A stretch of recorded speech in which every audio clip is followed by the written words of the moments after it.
வணக்கம் நண்பர்களே. இன்னைக்கு இந்த கிச்சன்ல நாம என்ன சமைக்க போறோம் அப்படின்னா தக்காளி பஜ்ஜி. உங்கள பலருக்கு தெரிஞ்சிருக்கும்.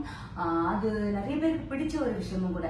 சாதாரணமா இட்லி தோசைனாலே நம்ம சாம்பார் சட்னி அது மட்டுமே சாப்பிட்டு போர் அடிச்சு போயிருக்கோம் அப்படின்னு நான் சொல்லுவேன். நினைக்காதுமே, இட்லினா அது சாம்பார் சட்னி தான், அதெல்லாம் போர் அடிக்கவே கூடாது.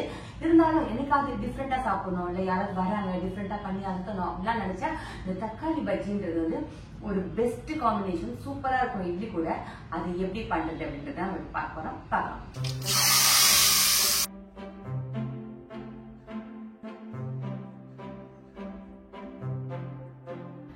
அதுக்கு முன்னாடி எனக்கு உங்ககிட்ட ஒரு விஷயத்தை பத்தி பேசணும்.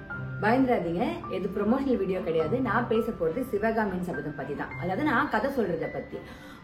எனக்கு ஏதாவது ஒரு குழப்பம்னா நான் எங்க போவேன்? உங்ககிட்ட தான் வந்து நிற்பேன். அப்படி ஒரு குழப்பமான மனநிலையில தான் இப்ப நான் இருக்கேன். என்னன்னா, உங்க எல்லாருக்குமே தெரியும், நான் சிவகாமியின் சபதம் தொடர் போடுறதை நிறுத்தி சில பல நாட்கள் ஆயிடுச்சு. அதாவது ஒரு மாசத்துக்கு மேலேயே ஆயிடுச்சுன்னு வச்சுக்கோங்களேன். ஏன் நிறுத்தினேன் அப்படின்றதுக்கான காரணத்தை நான் முதல்ல உங்ககிட்ட சொல்லிடுறேன். சிவகாமியின் சபதம் அப்படிங்கிறது நான் போடும்போது அதுக்கான வேலைகள் அதிகம். பொன்னியின் செல்வன் ஆகட்டும், சிவகாமியின் சபதம் ஆகட்டும், நான் கதை சொல்றதை விட அந்த புத்தகத்தை அப்படியே படிச்சு சொல்ற மாதிரி தான் இருக்கும்.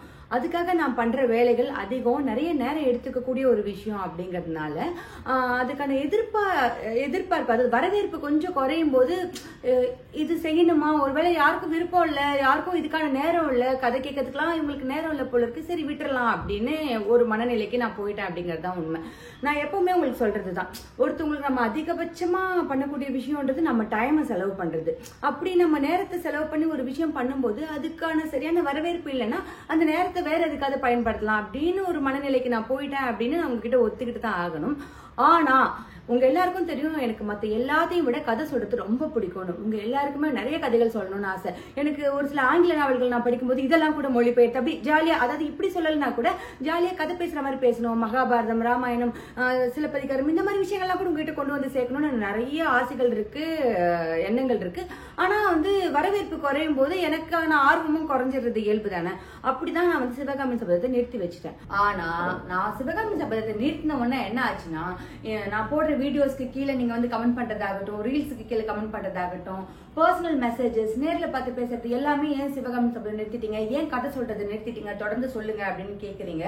அப்படி உங்கள ஒரு சிலர் ஆர்வமா கேட்கும்போது உண்மையிலே எனக்கு மனசு வலிக்குது, அது போடணும் அப்படின்னு தோணுது. அதுக்கு நான் தயாராயிட்டேன். இருந்தாலும் அதுக்கான வரவேற்பு எப்படி இருக்கும், உங்களை எத்தனை பேருக்கு அது தேவைன்னு நான் தெரிஞ்சுக்கணும்னு ஆசைப்படுறேன். அதனால இதுக்கு கீழே நீங்க மெசேஜ் பண்ணாலும் பரவாயில்ல, இல்லைன்னா நான் ஒரு போல் போட போறேன், கதை தேவையா தேவையில்லையா அப்படிங்கிற மாதிரி. அந்த போல்ல நீங்க உங்க ஓட்டு பதிவு பண்ணுங்க, அதே நேரத்துல மெசேஜும் பண்ணுங்க. அதை பொறுத்து நான் கதை சொல்றதை தொடருவேன், நிறைய கதைகளும் சொல்லுவேன் அப்படின்னு சொல்லிக்கிறேன். இப்ப நம்ம தொடர்ந்து குக்கிங் வீடியோக்கு போலாம். நிறைய பேர் வெஜிடேரியன் வீடியோ வேணும்னு கேட்டிருந்தீங்க, உங்களுக்காக தான் இது. பார்க்கலாம். அதுக்கு நாம முதல்ல என்ன பண்ணணும்னா, இந்த கடாயை தூக்கி இந்த ஸ்டவ் மேல வச்சுட்டு ஸ்டவ் ஆன் பண்ணிட்டு எண்ணெய் ஊற்றிக்கலாம். என்ன வேணா ஊற்றலாம். 1 டேபிள் ஸ்பூன் ஃபர்ஸ்ட் வதக்கிறதுக்கு ஊற்றிக்கோங்க. ஏன்னா நம்ம கடைசியில் ஒரு வாட்டி தாளிப்போம், அதனால ஊற்றிட்டு ஓகே. இந்த எண்ணெய் காயறதுக்குள்ள என்னென்ன வேணும்னு சொல்லிட்டேன் பாருங்க. இதுக்கு நமக்கு பூண்டு வேணும். பூண்டு ஒரு 10 to 12 பல்லு எடுத்து வச்சுக்கோங்க. பச்சை மிளகாய் நான் 6 எடுத்திருக்கேன். தக்காளி ஒரு 5 தக்காளி எடுத்திருக்கேன். வெங்காயம் அதிகம் தேவையில்லை, சின்ன மீடியம் சைஸ் வெங்காயம் ஒரு 2 போதும். நான் பெருசு ஒன்றும் சின்னது ஒன்றுமா எடுத்திருக்கேன். அப்புறம் கை நிறைய கொத்தமல்லி நல்லா கழுவி குட்டி குட்டியாக கட் பண்ணி இப்படி வச்சுக்கோங்க. இப்போ நம்ம அதை பூண்டை போட்டுடலாம்.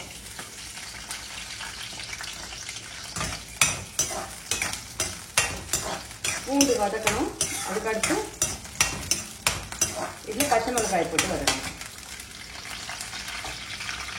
அப்படி போடாதீங்க, வெடிக்கும். அதனால கட் பண்ணி போடுங்க. இந்த பூண்டும் பச்சை மிளகாய் நான் வதக்கிட்டு இருக்கட்டும். நம்ம அதுக்குள்ள வெங்காயத்தை நறுக்கிக்கலாம். நறுக்கின வெங்காயத்தை இதில் போட்டுக்கலாம்.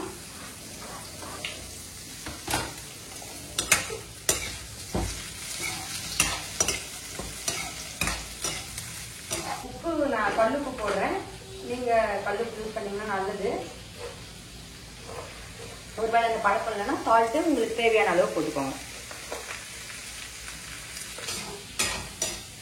இப்போ வெங்காயம் வதங்கிற டைம்ல நம்ம தக்காளி நறுக்கி வச்சுக்கலாம்.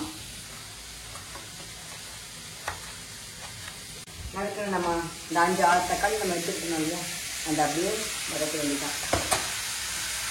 இது தக்காளி பஜ்ஜி இல்லையா, அதனால தான் வெங்காயம் கம்மியாகவும் தக்காளி நிறையாவும் போட்டுருக்கேன். தக்காளியோட புளிப்பு அந்த ஜூஸ் எல்லாம் தேவை. ஸோ தக்காளி எவ்வளோ போட்டாலும் நல்லா தான் இருக்கும். உங்களுக்கு எவ்வளோ அதிகமாக வேணும் அந்த குழம்பு அப்படின்றத வச்சு நீங்கள் தக்காளி போட்டுக்கலாம். அது ஒரு சிலர் வந்து அது நல்லா திக்காவே அப்படியே சாப்பிடுவாங்க, ஒரு சிலர் வந்து கொஞ்சம் தண்ணியா பண்ணி சாப்பிடுவாங்க. உங்களுக்கு எவ்வளவு வேணுமோ அதுக்கு ஏற்ற மாதிரி நீங்க தண்ணியும் ஊற்றலாம்.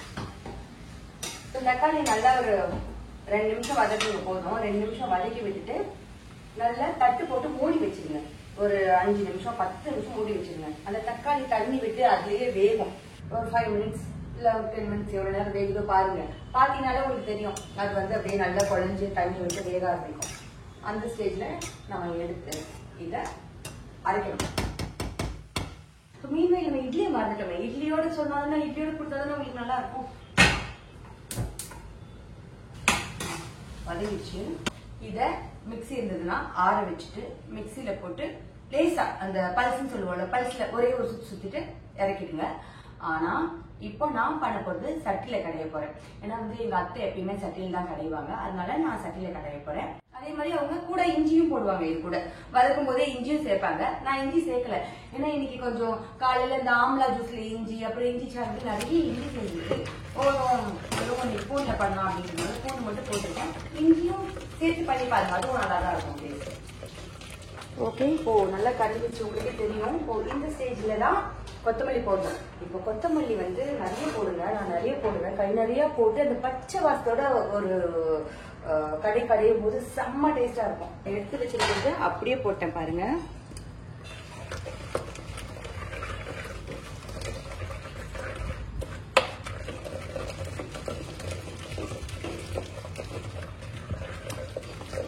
ஆக்சுவலி சாப்பாட்டுக்கும் நல்லா இருக்கும். சாப்பாட்டுக்கு எடுக்கிறீங்கன்னா அப்படியே இந்த திக்னஸ்ல அப்படியே எடுத்துக்கோங்க. ஆனா இட்லி தோசைக்கு கொஞ்சம் தண்ணியா தான் நல்லா இருக்கும். அப்பப்போ கொஞ்சம் தண்ணி ஊத்தி கடையலாம். ஊத்துற தண்ணி தயவு செய்து சுடு தண்ணியா இருக்கட்டும்.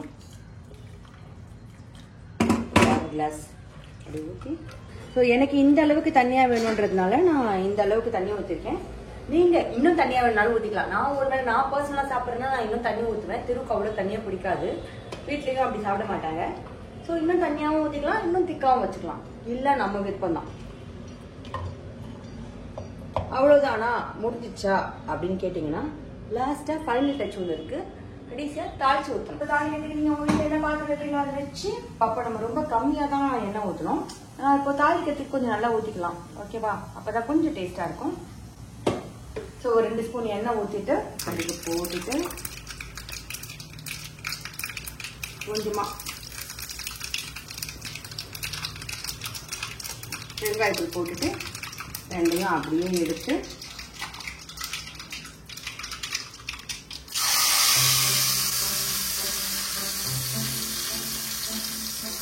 அவ்வளவுதாங்க. சூப்பரா டேஸ்டியா தக்காளி பஜ்ஜி ரெடி ஆயிடுச்சு. இப்போ இது இட்லியோட சாப்பிட வேண்டியதான். இட்லி மேலேயே ஊற்றுங்க, அது ரொம்ப ரொம்ப முக்கியம். எப்போ பார்த்தாலும் சமைச்சிட்டு நான் சாப்பிட்டு வெறுப்பேற்றுறேன்னு நினைக்காதுங்க.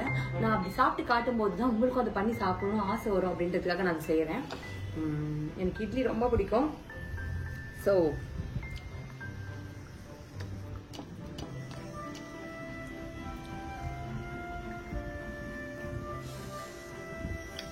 சூப்பரா இருக்கு. சத்தியமா சூப்பரா இருக்கு போய் சொல்றேன் நினைக்கிறீங்க. சத்தியமா எனக்கு ரொம்ப ரொம்ப சூப்பரா இருக்கு. தயவு செய்து இட்லியோட இதை ட்ரை பண்ணி பார்த்துட்டு எப்படி இருந்துச்சு நீங்க சொல்லுங்க. இணைந்திருங்கள் நண்பர்களே, தொடர்ந்து பயணிப்போம்.